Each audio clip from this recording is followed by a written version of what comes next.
Les petites filles modèles, écrit par Madame la Comtesse de Ségur, née Rostopchine, lu par Angèle Coutu. Préface. Mes petites filles modèles ne sont pas une création. Elles existent bien réellement. Ce sont des portraits. La preuve en est dans leurs imperfections même. Elles ont des défauts, des ombres légères qui font ressortir le charme du portrait et attestent l'existence du modèle.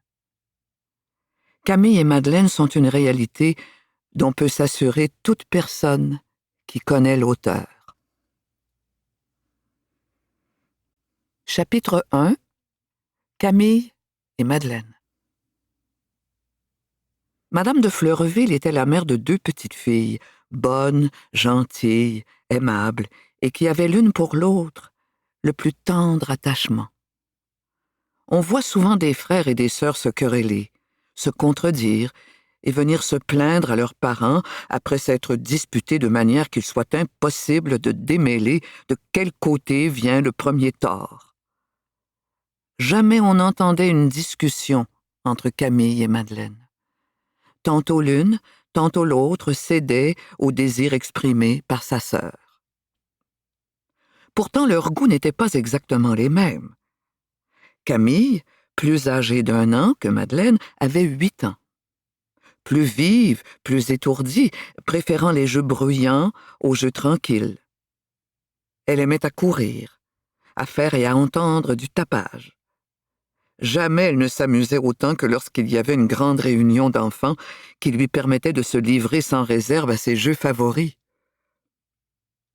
Madeleine préférait au contraire à tout ce joyeux tapage les soins qu'elle donnait à sa poupée et à celle de Camille, qui, sans Madeleine, eût risqué souvent de passer la nuit sur une chaise et de ne changer de linge et de robe que tous les 3 ou 4 jours. Mais la différence de leurs goûts n'empêchait pas leur parfaite union. Madeleine abandonnait avec plaisir son livre ou sa poupée dès que sa sœur exprimait le désir de se promener ou de courir. Camille, de son côté, sacrifiait son amour pour la promenade et pour la chasse aux papillons dès que Madeleine témoignait l'envie de se livrer à des amusements plus calmes. Elles étaient parfaitement heureuses, ces bonnes petites sœurs, et leur maman les aimait tendrement. Toutes les personnes qui les connaissaient les aimaient aussi et cherchaient à leur faire plaisir. Chapitre 2. La promenade. L'accident. Un jour, Madeleine peignait sa poupée. Camille lui présentait les peignes, rangeait les robes, les souliers, changeait de place les lits de poupées, transportait les armoires, les commodes, les chaises, les tables.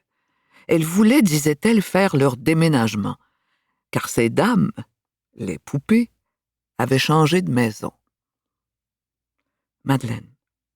Je t'assure, Camille, que les poupées étaient mieux logées dans leur ancienne maison. Il y avait bien plus de place pour leurs meubles. Camille. Oui, c'est vrai, Madeleine. Mais elles étaient ennuyées de leur vieille maison. Elles trouvent d'ailleurs qu'ayant une plus petite chambre, elles y auront plus chaud. Madeleine. Oh, quant à cela, elles se trompent bien, car elles sont près de la porte, qui leur donnera du vent, et leurs lits sont tout contre la fenêtre, qui ne leur donnera pas de chaleur non plus. Camille. Eh bien, quand elles auront demeuré quelque temps dans cette nouvelle maison, nous tâcherons de leur en trouver une plus commode. Du reste, cela ne te contrarie pas, Madeleine. Madeleine. Oh, pas du tout, Camille. Surtout si cela te fait plaisir. Camille, ayant achevé le déménagement des poupées, proposa à Madeleine, qui avait fini de son côté de les coiffer et de les habiller, d'aller chercher leurs bonnes pour faire une longue promenade. Madeleine y consentit avec plaisir. Elles appelèrent donc Élisa. « Ma bonne, lui dit Camille, voulez-vous venir promener avec nous? » Élisa. « Je ne demande pas mieux, mes petites. De quel côté irons-nous? » Camille. du côté de la grande route, pour voir passer les voitures. Veux-tu, Madeleine? Madeleine. Certainement. Et si nous voyons de pauvres femmes et de pauvres enfants, nous leur donnerons de l'argent. Je vais apporter 5 sous. Camille. Oh oui, tu as raison, Madeleine. Moi, j'emporterai 10 sous. Voilà les petites filles bien contentes. Elles courent devant leur bonne et arrivent à la barrière qui les séparait de la route. En attendant le passage des voitures, elles s'amusent à cueillir des fleurs pour en faire des couronnes à leurs poupées. « Ah, j'entends une voiture !» s'écria Madeleine. « Oui, comme elle va vite! Nous allons bientôt la voir. » « Écoute donc, Camille, n'entends-tu pas crier? »« Non, je n'entends que la voiture qui roule. » Madeleine ne s'était pas trompée, car au moment où Camille achevait de parler, on entendit bien distinctement des cris perçants, et l'instant d'après, les petites filles et la bonne, qui étaient restées immobiles de frayeur, virent arriver une voiture attelée de 3 chevaux de poste, lancée ventre à terre, et que le postillon cherchait vainement à retenir. Une dame et une petite fille de 4 ans, qui étaient dans la voiture, poussaient les cris qui avaient alarmé Camille et Madeleine. À 100 pas de la barrière, le postillon fut renversé de son siège et la voiture lui passa sur le corps. Les chevaux, ne se sentant plus retenus ni dirigés, redoublèrent de vitesse et s'élancèrent vers un fossé très profond qui séparait la route d'un champ labouré. Arrivés en face de la barrière où était Camille, Madeleine et leur bonne, toutes 3 pâles d'effroi, la voiture versa dans le fossé. Les chevaux furent entraînés dans la chute. On entendit un cri perçant, un gémissement plaintif. Puis, plus rien. Quelques instants se passèrent avant que la bonne fût assez revenue de sa frayeur pour songer à secourir cette malheureuse dame et cette pauvre enfant qui probablement avait été tuée par la violence de la chute. Aucun cri ne se faisait plus entendre, et le malheureux postillon, écrasé par la voiture, ne fallait-il pas aussi lui porter secours? Enfin, elle se hasarda à s'approcher de la voiture culbutée dans le fossé. Camille et Madeleine la suivirent en tremblant. Un des chevaux avait été tué, un autre avait la cuisse cassée et faisait des efforts impuissants pour se relever. Le 3e, étourdi et effrayé de sa chute, était haletant et ne bougeait pas. « Je vais essayer d'ouvrir la portière, » dit la bonne. « Mais n'approchez pas, mes petites. Si les chevaux se relevaient, ils pourraient vous tuer. » Elle ouvre et voit la dame et l'enfant sans mouvement et couverte de sang. « Oh, mon Dieu! La pauvre dame et la petite fille sont mortes ou grièvement blessées. » Camille et Madeleine pleuraient. Élisa, espérant encore que la mère et l'enfant n'étaient qu'évanouis, essaya de détacher la petite fille des bras de sa mère, qui la tenait fortement serrée contre sa poitrine. Après quelques efforts, elle parvint à dégager l'enfant, qu'elle retire, pâle et sanglante. Ne voulant pas la poser sur la terre humide, elle demanda aux 2 sœurs si elles auront la force et le courage d'emporter la pauvre petite jusqu'au banc qui est de l'autre côté de la barrière. « Oh oui, ma bonne, » dit Camille. « Donnez-la nous, nous pourrons la porter, nous la porterons. » Pauvre petite, elle est couverte de sang, mais elle n'est pas morte, j'en suis sûre. Oh non, non, elle ne l'est pas. Donnez, donnez, ma bonne. Madeleine, aide-moi. Je ne peux pas, Camille, répondit Madeleine d'une voix faible et tremblante.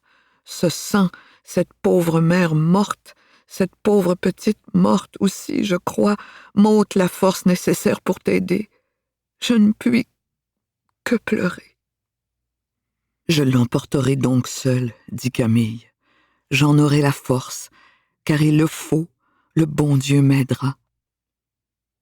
En disant ces mots, elle relève la petite, la prend dans ses bras, et malgré ce poids trop lourd pour ses forces et son âge, elle cherche à gravir le fossé. Mais son pied glisse, ses bras vont laisser échapper son fardeau, lorsque Madeleine, surmontant sa frayeur et sa répugnance, s'élance au secours de sa sœur et l'aide à porter l'enfant. Elles arrivent en haut du fossé, traversent la route et vont tomber épuisées sur le banc que leur avait indiqué Élisa.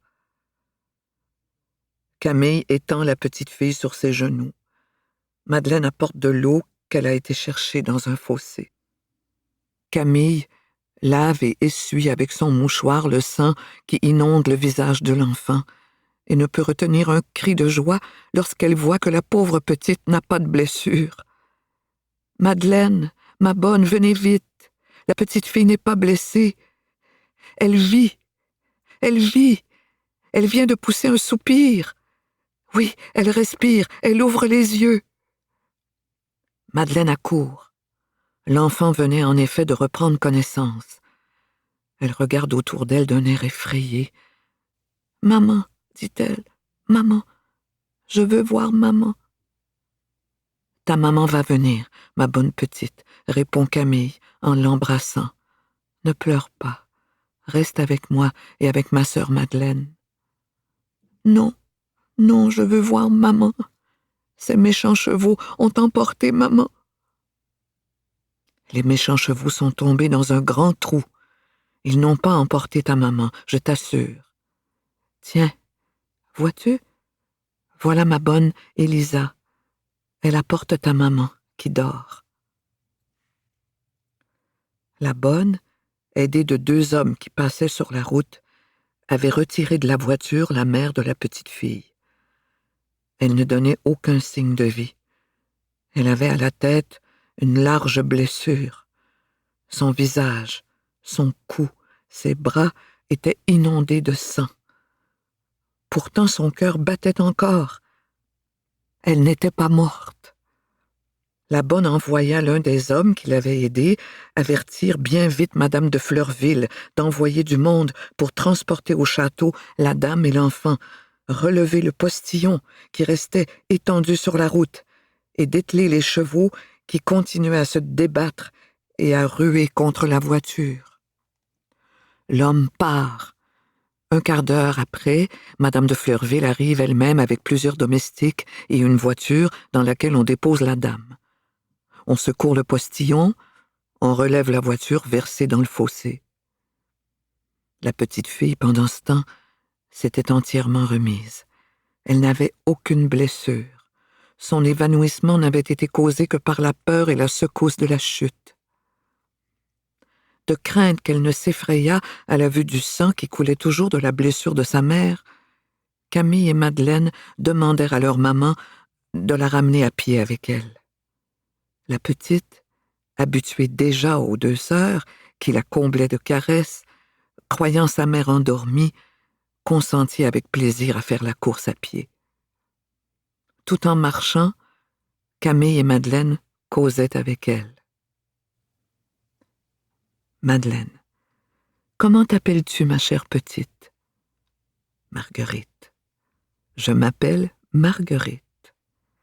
Camille. Et comment s'appelle ta maman? Marguerite. Ma maman s'appelle Maman. Camille. Mais son nom? Elle a un nom, ta maman. Marguerite. Oh oui, elle s'appelle Maman. Camille, riant. Mais les domestiques ne l'appellent pas Maman. Marguerite. Ils l'appellent Madame. Madeleine. Mais Madame qui? Marguerite. Non, non, pas Madame qui, seulement Madame. Camille. Laisse-la, Madeleine, tu vois bien qu'elle est trop petite, elle ne sait pas. Dis-moi, Marguerite, où allais-tu avec ces méchants chevaux qui t'ont fait tomber dans le trou? Marguerite. J'allais voir ma tante. Je n'aime pas ma tante. Elle est méchante. Elle gronde toujours. J'aime mieux rester avec maman. Et avec vous, ajouta-t-elle, en baisant la main de Camille et de Madeleine. Camille et Madeleine embrassèrent la petite Marguerite. Marguerite. Comment vous appelle-t-on? Camille. Moi, je m'appelle Camille et ma sœur s'appelle Madeleine. Marguerite. Eh bien, vous serez mes petites mamans, maman Camille et maman Madeleine. Tout en causant, elles étaient arrivées au château. Madame de Fleurville s'était empressée d'envoyer chercher un médecin et avait fait coucher Madame de Rosebourg dans un bon lit. Son nom était gravé sur une cassette qui se trouvait dans sa voiture et sur les malles attachées derrière. On avait bandé sa blessure pour arrêter le sang, et elle reprenait connaissance par degrés. Au bout d'une demi-heure, elle demanda sa fille, qu'on lui amena. Marguerite entra bien doucement, car on lui avait dit que sa maman était malade. Camille et Madeleine l'accompagnaient. « Pauvre maman, dit-elle en entrant, vous avez mal à la tête? »« Oui, mon enfant, bien mal. »« Je veux rester avec vous, maman. »« Non, ma chère petite, embrasse-moi seulement, et puis tu t'en iras avec ces bonnes petites filles. Je vois à leur physionomie qu'elles sont bien bonnes. »« Oh oui, maman, bien bonnes.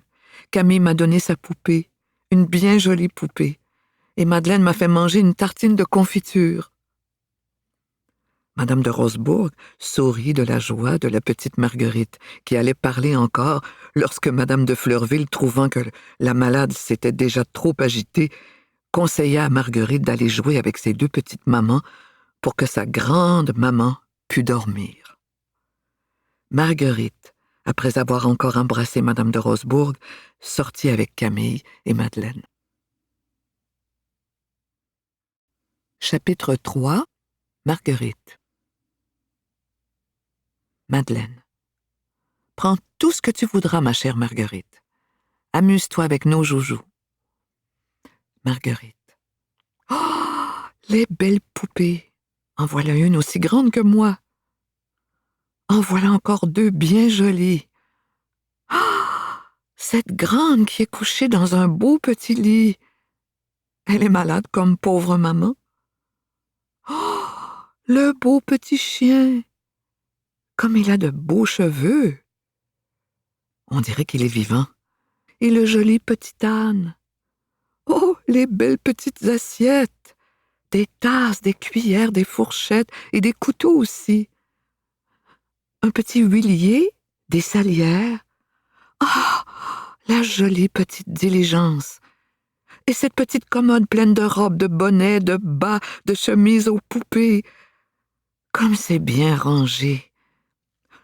Les jolis petits livres. Quelle quantité d'images! Il y en a plein l'armoire. Camille et Madeleine riaient de voir Marguerite courir d'un jouet à l'autre, ne sachant lequel prendre, ne pouvant tout tenir ni tout regarder à la fois, en poser un, puis le reprendre, puis le laisser encore, et dans son indécision, rester au milieu de la chambre, se tournant à droite, à gauche, sautant, battant des mains de joie et d'admiration. Enfin, elle prit la petite diligence attelée de 4 chevaux, et elle demanda à Camille et à Madeleine de sortir avec elle pour mener la voiture dans le jardin. Elles se mirent toutes trois à courir dans les allées et sur l'herbe. Après quelques tours, la diligence versa. Tous les voyageurs qui étaient dedans se trouvèrent culbutés les uns sur les autres. Une glace de la portière était cassée. « Ah! Mon Dieu! » s'écria Marguerite en pleurant.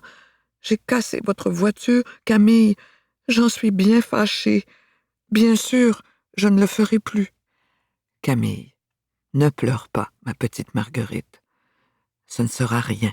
Nous allons ouvrir la portière, rasseoir les voyageurs à leur place, et je demanderai à maman de faire mettre une autre glace. Marguerite. Mais si les voyageurs ont mal à la tête, comme maman? Madeleine. Non, non, ils ont la tête trop dure. Tiens, vois-tu, les voilà tous remis, et ils se portent à merveille. Marguerite. Tant mieux. J'avais peur de vous faire de la peine.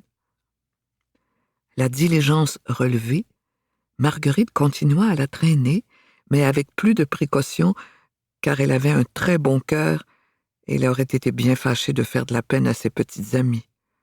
Elles rentrèrent au bout d'une heure pour dîner et couchèrent ensuite la petite Marguerite, qui était très fatiguée. Chapitre 4. Réunion sans séparation. Pendant que les enfants jouaient, le médecin était venu voir Madame de Rosebourg. Il ne trouva pas la blessure dangereuse et il jugea que la quantité de sang qu'elle avait perdue rendait une saignée inutile et empêcherait l'inflammation.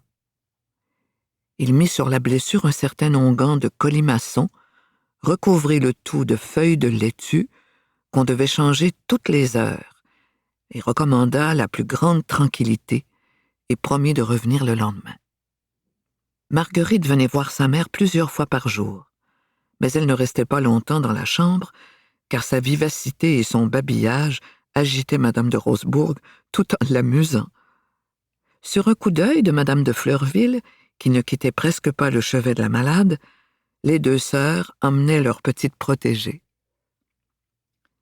Les soins attentifs de Madame de Fleurville remplirent de reconnaissance et de tendresse le cœur de Madame de Rosebourg. Pendant sa convalescence, elle exprimait souvent le regret de quitter une personne qu'il avait traitée avec tant d'amitié. « Et pourquoi donc me quitteriez-vous, cher ami ?»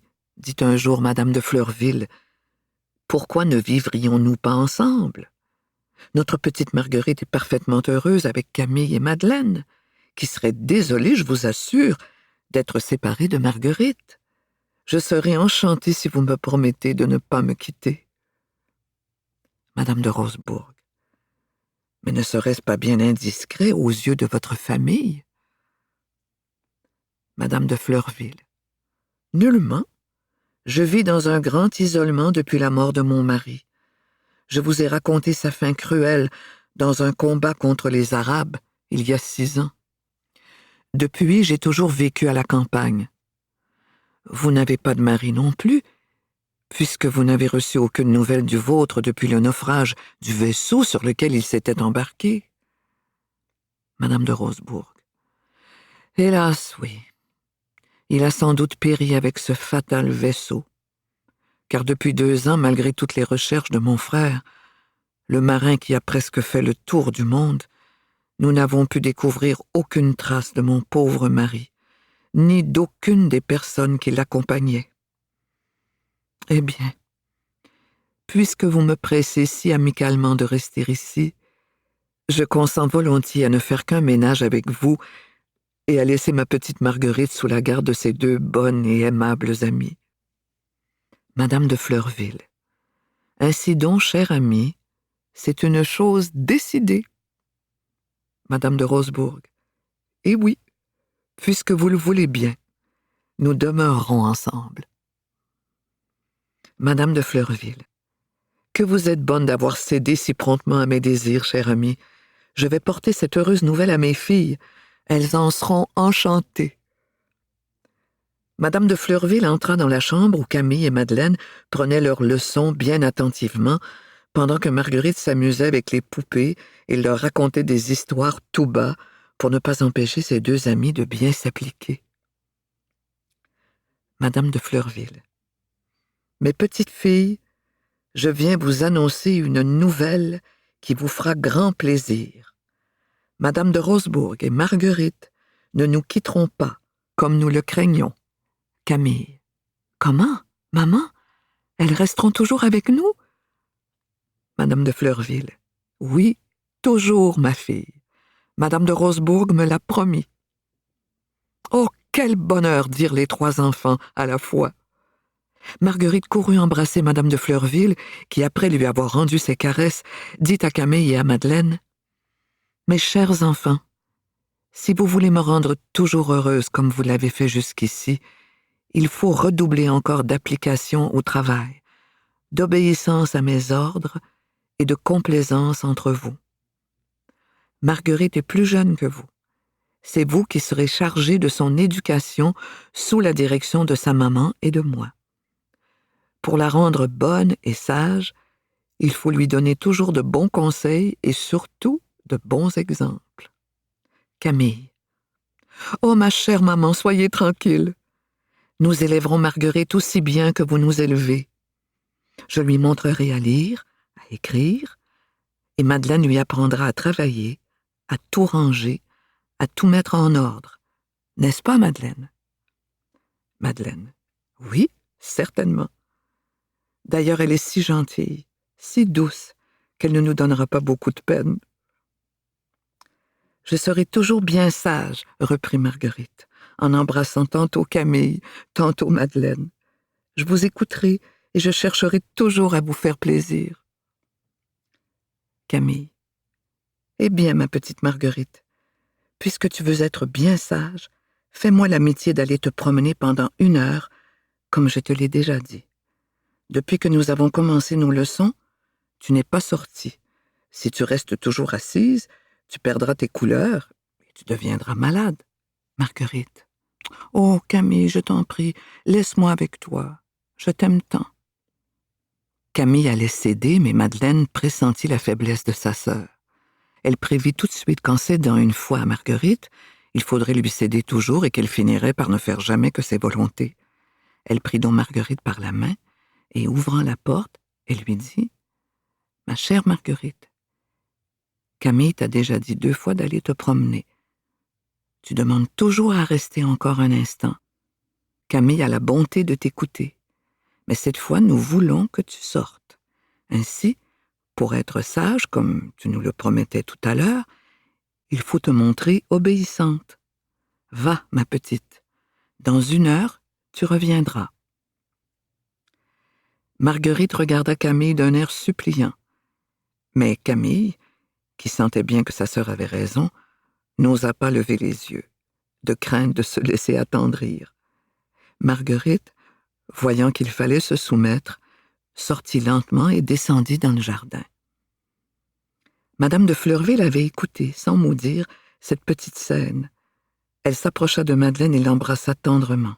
« Bien, Madeleine, lui dit-elle. Et toi, Camille, courage, fais comme ta sœur. » Puis elle sortit. Chapitre 5. Les fleurs cueillies et remplacées.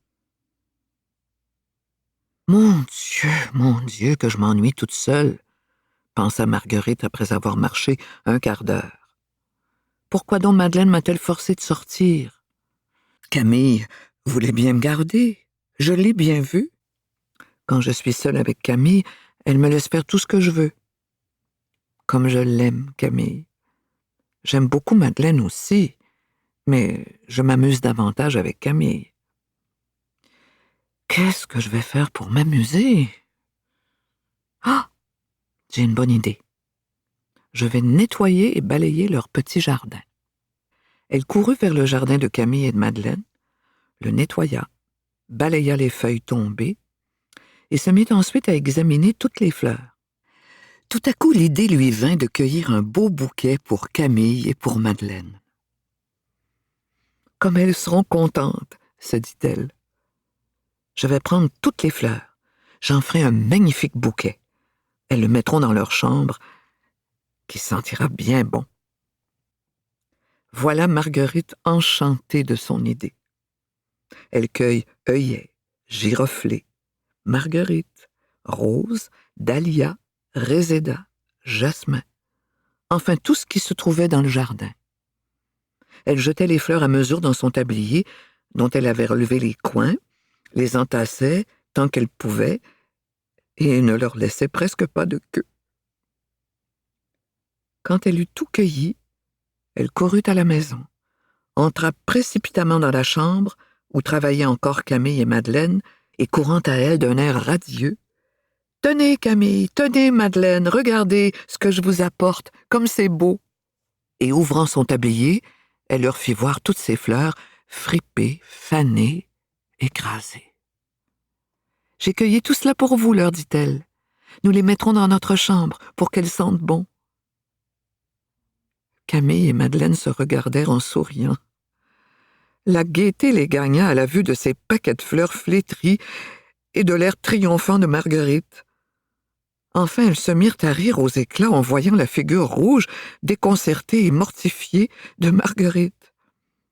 La pauvre petite avait laissé tomber les fleurs par terre.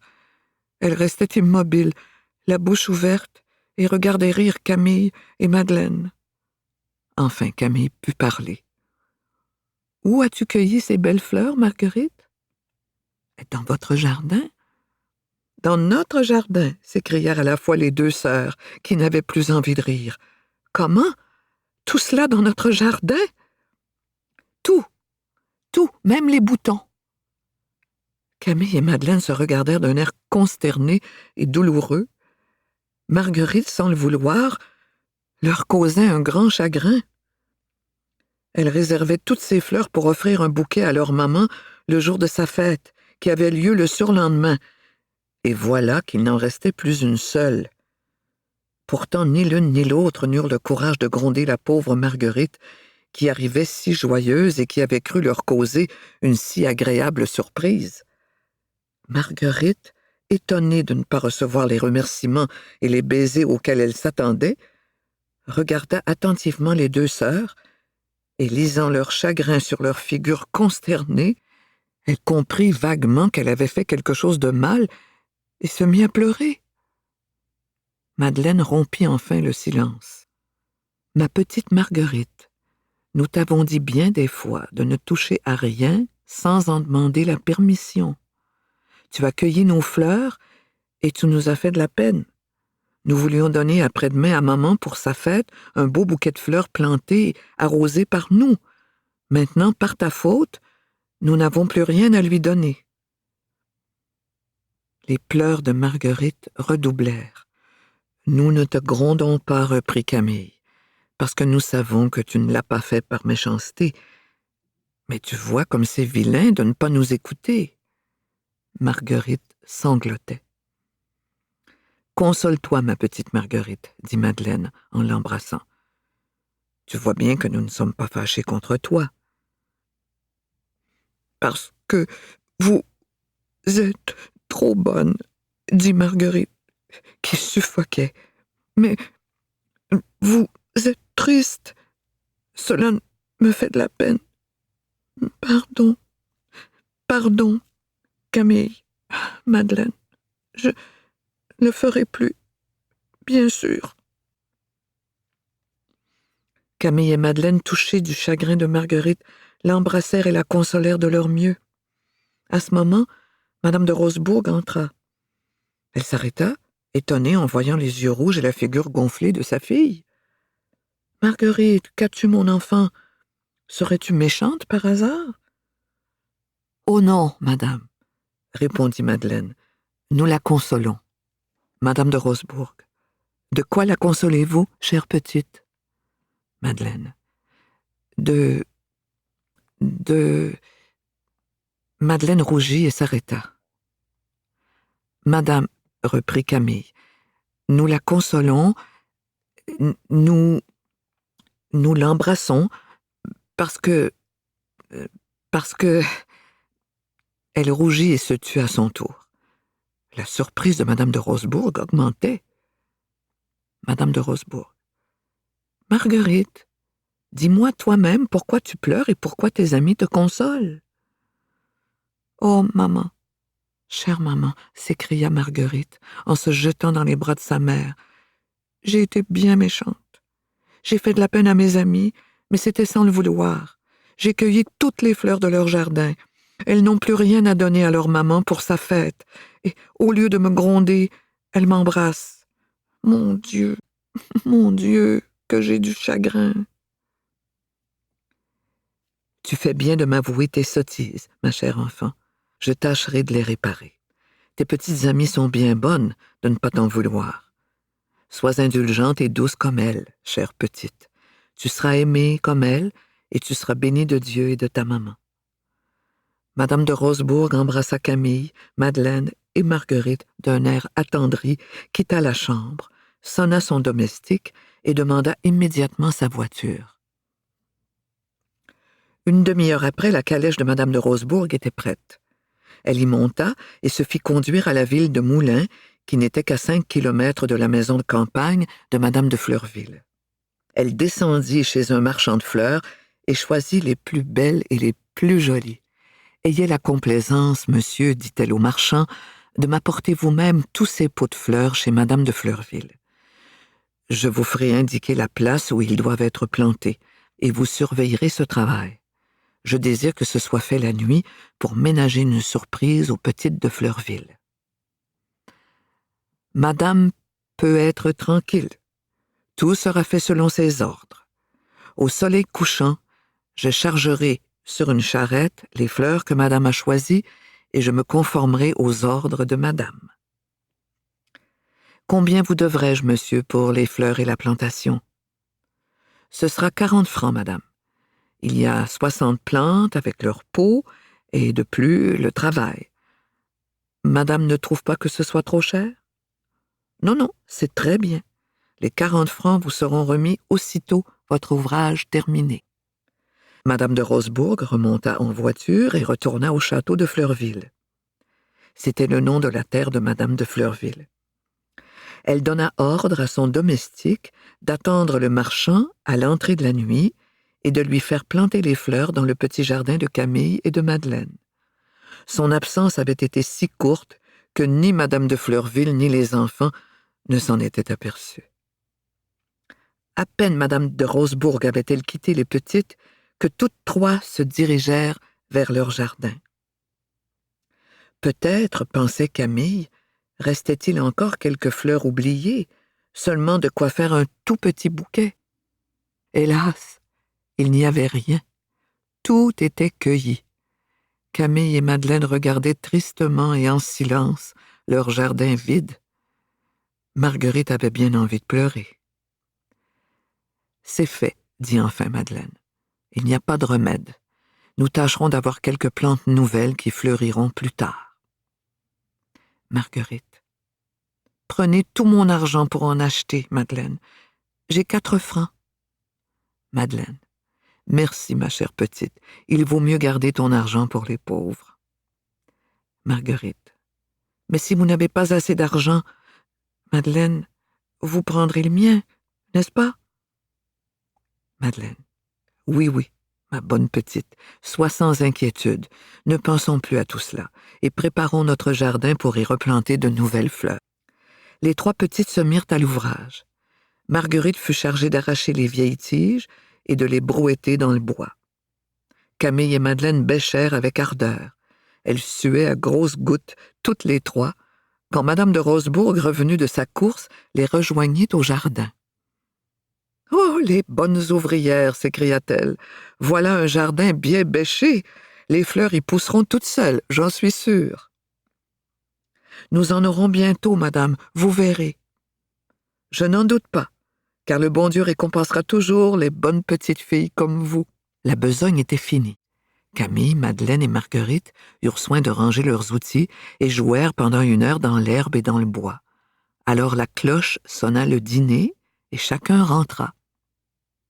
Le lendemain, après déjeuner, les enfants allèrent à leur petit jardin pour achever de le nettoyer. Camille courait en avant. Le jardin lui apparut plein de fleurs 1000 fois plus belles et plus nombreuses que celles qui étaient la veille. Elle s'arrêta. Nous espérons que vous avez apprécié cet aperçu. Pour continuer à écouter ce livre audio sur Google Play Livres, utilisez le lien dans la description de la vidéo.